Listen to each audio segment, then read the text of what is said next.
I have previously done videos on raw zucchini pasta and coleslaw. In today's video, I'll share recipe on zucchini tuna salad. To start with, we need some pulsed sunflower seeds. I took half cup of dry sunflower seeds, soaked them for 6 hours, and then used the pulse setting in the blender to coarsely grind them.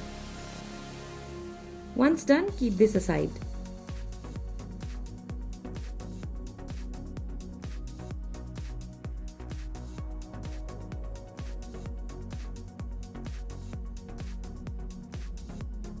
Next we need is grated zucchini. You can use the medium or large size on your grater.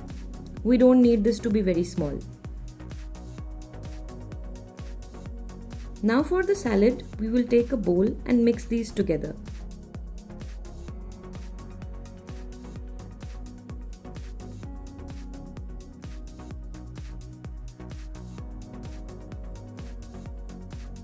As I mentioned that I took half a cup of dry sunflower seeds, but once soaked, they increase in quantity.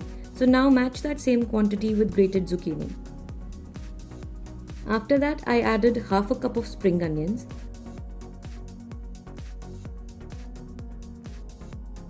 1 teaspoon cayenne pepper, or you can also use chili powder, Bragg's liquid amino acid. Again, if you don't have that, you can use soy sauce, but Bragg's liquid aminos are a much healthier alternative to soy sauce.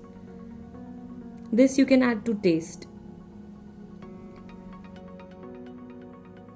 Some fresh coriander or parsley leaves, 1 teaspoon of crushed garlic, juice of 1 lemon, and mix all of this really well.